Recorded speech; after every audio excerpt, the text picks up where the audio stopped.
Hey guys, tired of feeling stuck in your dating life and striking out in the dating game? You're not alone. Maybe you just need some good coaching. Welcome to Just Ask Her, the no BS podcast for real dating advice straight from a woman's point of view.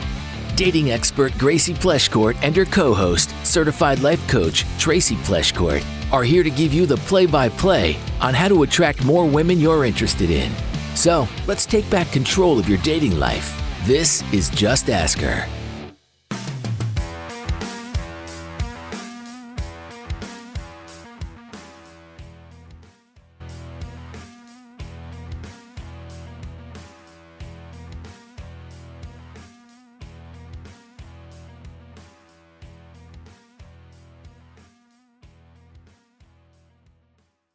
Welcome back to Just Ask Her, the podcast that helps single men date with confidence, meet real women, and finally feel in control of their dating lives. I'm your host, Gracie, here with my mom and co-host, Tracy, and we're excited to be back for another episode. All right. Well, here we go for another episode full of awesome submissions. Thank you again for all of the submissions. Thank you also for the comments. We read all of the comments. We have our loyal listeners who are so gracious with feedback and their point of view on some of the submissions. And I really value those. So thank you and keep them coming. It's not lost on us that this podcast gives you a perspective from a woman's point of view of what the dating scene is like and what women are thinking from the other side. And so we obviously don't know how men perceive. I mean, we do a little bit because we get good feedback, but it always is super helpful to get a man's perspective on this podcast so that we can keep making it better for you guys. So you can always give us feedback by leaving comments, by leaving reviews, by giving us 5 stars if you really love us. All the things, but it's super helpful to know what you guys think of this so that we can keep improving the show every single week. Yes.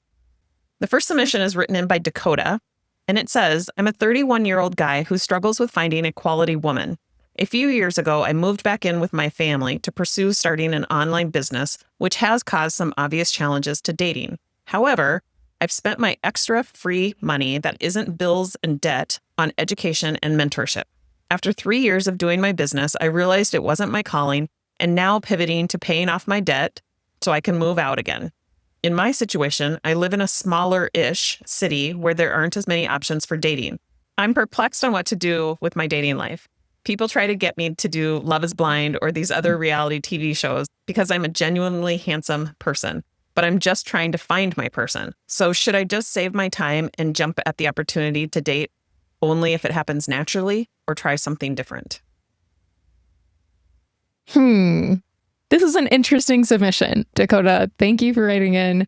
I appreciate your honest thoughts on this. And I don't know, we've only ever talked about reality TV shows once before. Was it Love is Blind? Mm-hmm. Yeah, when Love is Blind was casting in Minnesota or running in Minnesota because we knew some of the cast members on it. But I think outsourcing your ways of meeting women isn't always the answer to this problem. I think it's easy to think, oh, when it happens, it'll happen. Or I'm just going to wait for somebody else to set me up. Or I understand the intrigue of just letting go and letting fate take its course, but rarely does it happen that way. Usually you have to be at least actively in the mindset of being open to meeting somebody at the very least, but even more so, you have to be in the mindset of wanting to date, I would say. If you're not, it's going to be really hard to actually want to meet people or to actually see the opportunities when they're there because you're going to be so stuck in this mindset like, well, it'll happen when it happens. It just doesn't. It doesn't happen like the movies, unfortunately. And you do have to put in a conscious effort most of the time to find your person. Like, that's just the way it goes. And so sitting back and pushing your hands off and being like, we'll just see what happens. It's like, it's not beneficial. Yeah. So you've made really strong decisions in other areas of your life. And you've made decisions that a lot of other people would probably avoid. So for example, like pivoting when something isn't working on a professional level, that alone is a sign of maturity. And while living with family and rebuilding financially may not feel attractive on paper, there is something compelling about a man who is in integrity, who doesn't pretend, who takes responsibility, and who stays on course. Who's ambitious, Yep. who is driven enough to even go for something that he was interested in and not take the path of least resistance and stick into a 9-to-5 that you don't love, right? Like the fact that you have that kind of drive to go out and start your own business, that's no small feat. That is something to give yourself credit for, not use against yourself. And it's okay that you are rebuilding right now.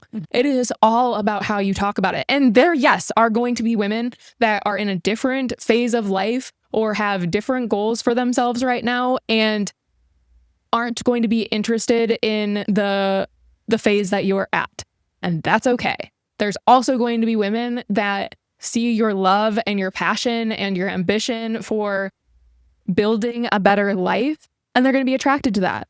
So Yep. I think it's more so like owning where you're at and talking about it from a place of like growth and opportunity and talking about it. You didn't just take on a bunch of debt and throw your hands up and be like, this is my life now. Like you're actively working on that. You're actively trying to put yourself in a better place and figure it out. And if you talk from that place, it's going to be much more attractive than you bumming about the fact that you're living with your parents right now and you're in this debt. There's two very different ways to frame your situation. And it's not lying, trying to act like this isn't the situation. It's just talking about it from a place of like, I had goals and I went for them and they didn't work out and that's okay. Now I'm rebuilding. And these are my next goals.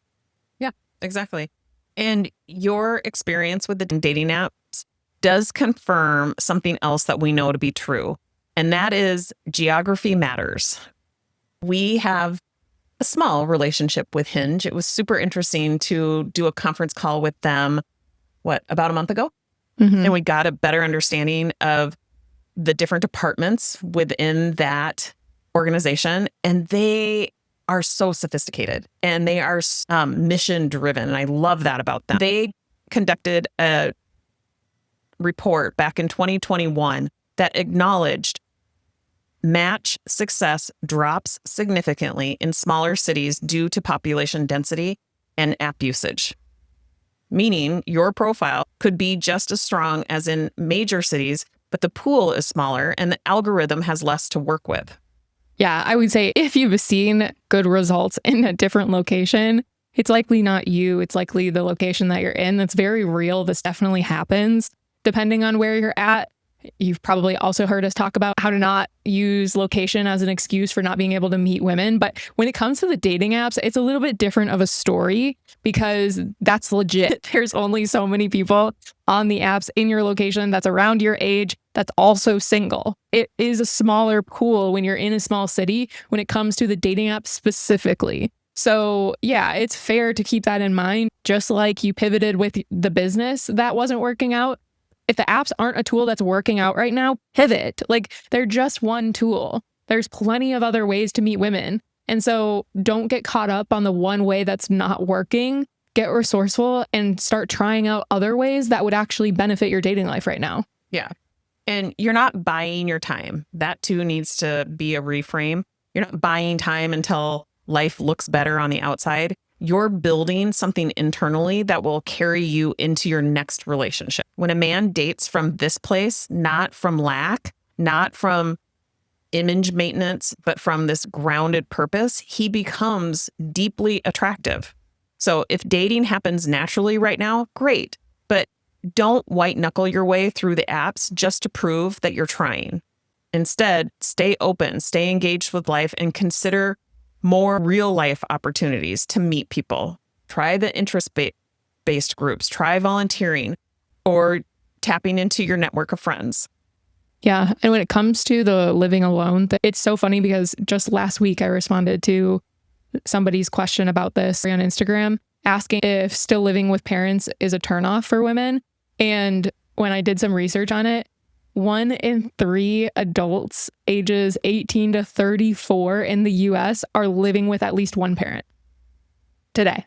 Yeah, it doesn't surprise me. Our economy has a lot to do with that right now. Totally. And so I just like, I think it's important to put it into context. Like, yes, it's great to have like that area of your life figured out, but within context of your situation, it makes perfect sense why that's where you're at right now. And it doesn't have to become a problem.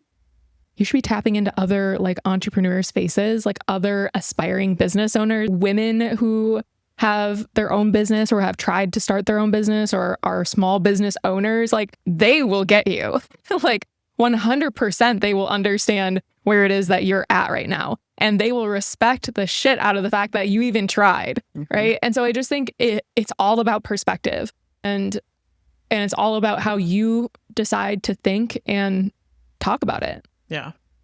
Ask yourself, what would it look like to date, not from the desire to be seen as impressive, but from the desire to share who it is that you are becoming?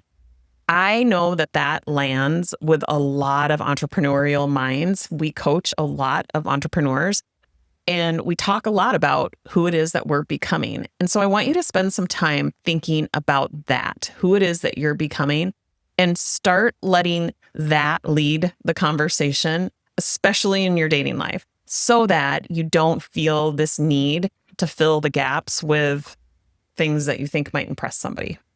Mm-hmm. And then lastly, there is no timeline, there is no expiration date on love, but there is a cost to abandoning yourself for it. So keep showing up. You are not behind. You're just getting honest. And that's really the beginning of something amazing. I think this can be that moment that things turn around for you just through a very simple mindset shift. Yeah. It's finally here. The Self-Made Man Dating Journal is officially live and ready for you to grab on Amazon. This was designed specifically for single men who are serious about improving their dating life. It helps you track your dates, reflect on your experiences, and actually learn from them, so you can stop repeating old patterns and start seeing real progress. What I love most about this journal is how intentional it is. It's not just about writing down what happened, it's about helping you get clear in what you want, confident in how you're showing up, and connected to what's working and what's not. You'll find daily prompts, weekly reflection pages, and the date log. You'll record everything from how you felt before the date, what went well, what felt off, and what you do differently next time. That kind of self-awareness is what sets successful daters apart. This journal will help you slow down, spot patterns, and become more intentional with every single interaction. We only printed a limited batch for this first run, so if this is something you've been needing, go grab it now before they're gone. We'll drop the link in the show notes and let us know what you think. We love hearing your guys' feedback. We can't wait for you to start using the Self-Made Man Dating Journal. All right. Submission 2 was written in by Kyle, and it says, "Hello, fellow Minnesotans. I enjoy and look forward to listening to the podcast every week. Here's my story. I regularly go to church on Sunday. On this particular Sunday, I happened to notice a new girl in the choir. She was beautiful, and I instantly knew that I had to find a way to meet her. A couple weeks go by, and on one particular weekend, my brother's girlfriend says that she has a friend I should meet. I entertain the idea, and she explains that her friend has a lot of common interests in fitness, our personalities are similar, and she goes to church. She shows me a picture, and to my surprise, it just so happens to be the same girl from church. So my brother's girlfriend gets in touch with her, and church girl agrees to meet up after Sunday's service. But there was no discussion on where to meet. I look all over the place, and I never find her. I talk to my brother's girlfriend later that day and explain what happened. She texts the church girl and asks if it's okay if she gives me her number. A day goes by, and she hadn't replied to my brother's girlfriend. So she proceeds to give me her number anyways. I text church girl for the first time and apologize for missing her at church the previous week and ask to set up a day or time in the near future. Nothing but silence. That's the one and only message I sent and left it at that. Did I just miss out on what would have been the most romantic How I Met Your Mother story? It's been quite some time, but I can't help but reminisce on what could have been. But I figured it might be worth a shot to ask you ladies if there's anything more to do before I close the door. A little about myself. I'm 32 from central Minnesota. I have a steady job as a crane operator for the last 14 years. I have a strong passion for the gym, running, and health. I often go on motorcycle rides with my brother and dad, and I enjoy pretty much anything outdoors. I have been married but divorced for 3 years now. I've dabbled in dating a little, but mostly on setup dates based on recommendations from friends. Never have tried the dating apps. I'm pretty comfortable where I'm at in life. I get to pursue my passions and hobbies. Right now, I'm kind of stuck in the it is what it is mindset, and it'll happen someday, which scares me a little. Thank you for reading my submission, and hopefully you can shine some light on my situation. So first off, Kyle, thank you for writing in. The fact that you noticed this woman before knowing she was the same person your brother's girlfriend wanted to introduce you to, it is like kind of a rom-com. It's straight out of a romance novel. And here's what I want to say right up front. You didn't mess anything. Yeah. You were very thoughtful. You took the initiative and you gave her space. There is nothing about that sequence that suggests a mistake on your part. And here's the truth. We do not get to choose anybody else's readiness. She may have been flattered. She may have been overwhelmed. She may have just not been ready. And instead of making it about you, I want you to hear this. Sometimes people say no or go quiet, not because we did something wrong, but because they're not ready to say yes. Yeah, I mean, you literally did nothing wrong. You didn't even get a chance to do something wrong.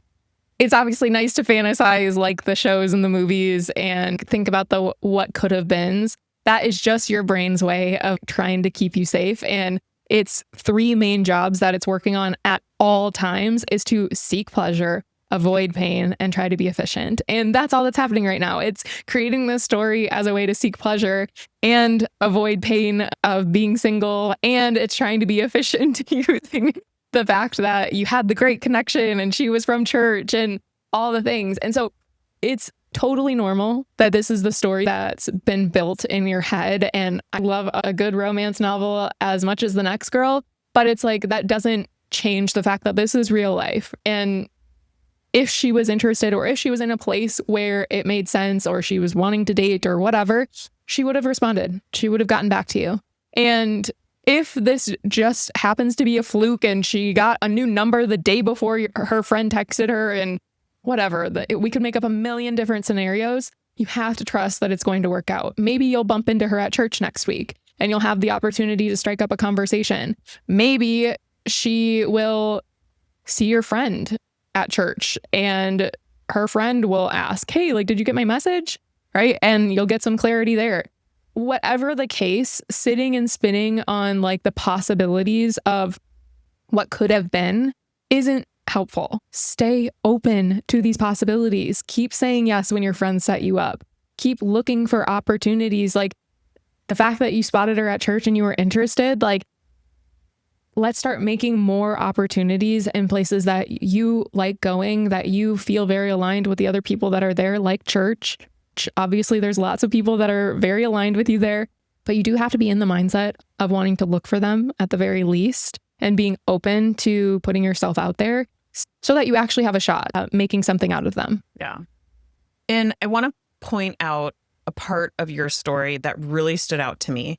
And that was the last paragraph where you said you're content and you're proud of your life and you have passions and purpose and people around you.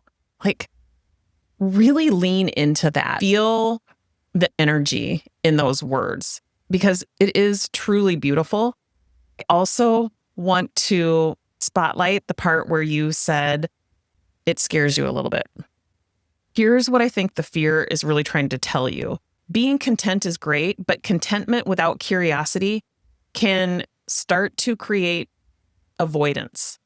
And according to one study by the Journal of Social and Personal Relationships, emotional readiness, more than just general life satisfaction, is one of the strongest predictors of whether someone follows through after a chance romantic encounter. Yeah, I think it's just not enough to just be putting yourself in the places. It's great that you have these things going for you and it sounds like you have a great life and you have a lot of great people around you that you're connected to and that are willing to even set you up with other single women in their lives. That's all really great. But if you're not actively pursuing those opportunities, then for one, when they sparingly do come up, it's going to leave you feeling stuck a lot longer than if you constantly had new opportunities that you were exploring. And two, it just puts you further into this belief that like it'll happen when it happens. And it's just not helpful. It's not productive. It oftentimes is an excuse for your fear-based brain to keep you where you're at. And if you were truly content with being single, moving forward, then great. If you were like, oh, I'm not even sure I want a partner in the future, and I don't know if I want all of that commitment, like, then I'd be like, you sound content. Like, let's like keep moving, keep grooving. Like, you're fine. Yeah. Stay in that place of gratitude for what it is that you do have, and you will have opened up a whole lot of space for other things to come. It's like the law of attraction. When you're in gratitude, all sorts of things start coming your way. But when you're focused on what doesn't exist, you actually create more of that. Mm-hmm. And statistically speaking, men who are more intentional in their dating approaches, not just passively waiting, but engaging with it as a skill, report higher relationship satisfaction and success. Yeah. Duh. It's funny because it sounds so obvious, but it's like the thing that most guys are actively avoiding. Yeah. And I get it. It's not easy to be vulnerable and put yourself out there and try to pursue things that you don't know if they're going to work out. But literally, most dating struggles derive from not doing enough. And it sometimes can feel like you're doing so much, or you're putting yourself out there so much when you're not getting the results that you want. And emotionally, it starts to feel very taxing. If we just stripped the emotion from it, which we're human and that's not going to happen, but if we were to just strip the emotion of it and you just like kept getting the reps in and you just kept putting yourself out there regardless of the outcome, you wouldn't be single this time next year. You just wouldn't. Like, right. It would be very hard for you not to meet your person if you were putting in the amount of reps that it would statistically take to meet the person. Like, yeah, there's only supposed to be one. There's only supposed to be, or like, I don't know if I believe in like there's one true soulmate out there. Like, I think that there are definitely people that can be good or can be in real loving relationships with multiple people in their lifetime at different seasons, obviously, or different times of their life. But I just think there's only supposed to be one or a few in your lifetime. And so it's like, statistically, most of them aren't going to work out. And that's okay, because when it does, it makes everything else worth it. Right. So, yeah. Don't let the fear of disrupting this life that you already love to wait like passively for a connection to fall into your lap. You don't need to overhaul your life or download 6 dating apps. You just need to be willing to move with intention when something or someone sparks your curiosity. Yeah, like the church girl obviously sparked your curiosity and interest, but you didn't act on it until somebody else acted on it for you. And I wouldn't think of it as I have to fix my singleness, but you might want to challenge the belief that it'll just happen, because love is not always about timing. It's about initiative. And when the next opportunity comes around, and it will, you'll be ready to meet it with the curiosity and the clarity and the courage. Kyle, you've got this. Keep showing up as the man that you are and keep us in the loop. Hey there. If you're loving the Just Ask Her podcast, please take a quick second to rate us on Spotify or Apple Podcasts. It helps more awesome listeners like you find the show. And don't forget to spread the love by sharing this episode with all of your friends. All right, back to Just Ask Her. Okay, so the third submission is written in by George, and it says, "Hi, Gracie.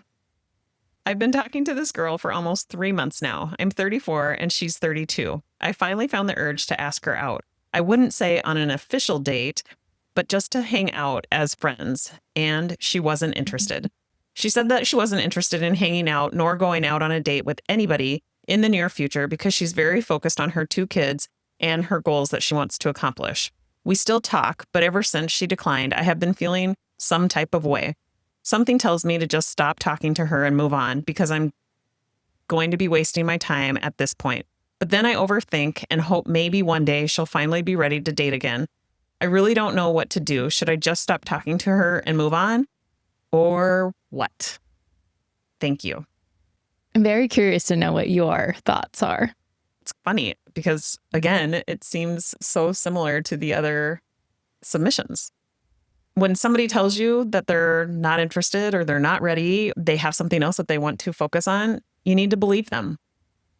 I think it's easy to like oversimplify sitting in our seats right now and being, well, duh, this isn't something worth pursuing. But I get it. Like, I understand why you want to. Right. It just, He sees so much potential. yeah, but He might feel the chemistry that maybe she's not feeling. So yeah. But like, if the timing is not right now, then it's not right. Like, this is not a good situation to pursue because wrong timing still means wrong person.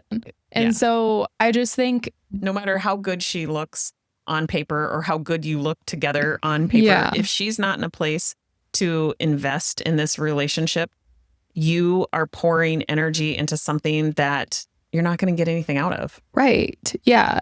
The fact is, I'm proud of you for putting yourself out there and for actually making the ask in the first place. A lot of guys don't even get themselves to that step. So good on you for making the ask in the first place. But now the second piece to that is to know when to walk away. If this isn't the right relationship, which it isn't because she's telling you that it's not what she's looking for right now, then it isn't the right relationship. And it's okay to move on. It's okay to explore something that is going to be right for you rather than sit in this, again, a lot like what the other submission was saying, like what could be. It's just like what could be is not helpful. Yeah. And setting a boundary for yourself is not giving up. It's really closing the loop so that your energy can return to you, so that you don't spend any more time trying to fill in the gaps with overthinking or false hopes. That loop that you described of wondering if she'll come around one day while also feeling like you're wasting your time, that's not just frustrating. That is like absolutely emotionally exhausting. There's been some research done that shows people who delay making a decision about someone who isn't reciprocating the interest tend to ruminate longer and struggle more with emotional closure.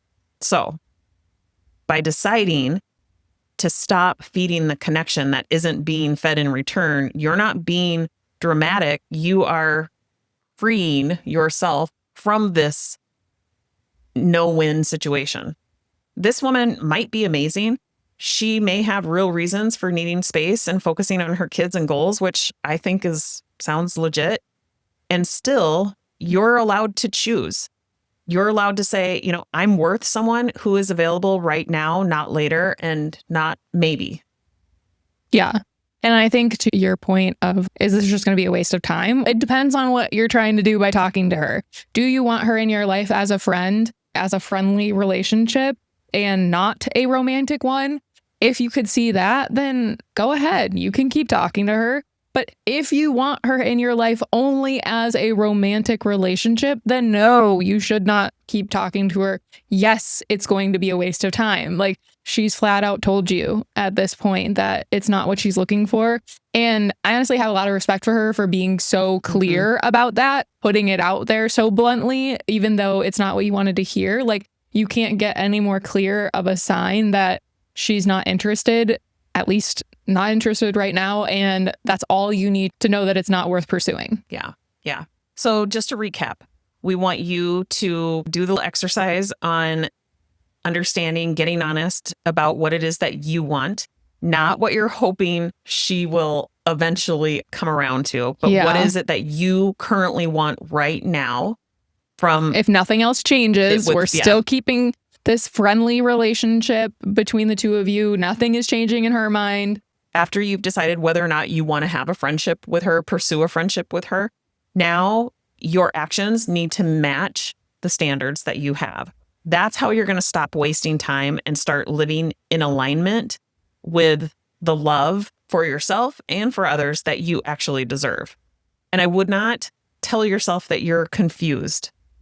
you're just being asked to choose between this like fantasy world and reality, choose clarity, choose peace, choose self-respect and boundaries, choose to believe that you know what it is that you bring to the table and that your person is out there. You just have to keep on the path of this dating journey for yourself. Yeah, exactly. The woman that's ready is not going to need to be convinced. Exactly. Yeah. There is no point in ever trying to convince somebody. I know it's like made as this big romantic thing in the movies and like women want to be pursued and it's the game, it's the chase. No, absolutely not. When she's interested, you don't need any of that. And when she's ready, like when she's interested and ready and in a place where she wants to date or is looking for a relationship, you don't need any of that. Yeah. That's all we've got for this week's podcast. Be sure to follow me on Instagram and TikTok at Dating with Gracie. We look forward to seeing you right back here next week. We drop new episodes every Wednesday morning. And in the meantime, no matter where you are or what your situation is, just ask her.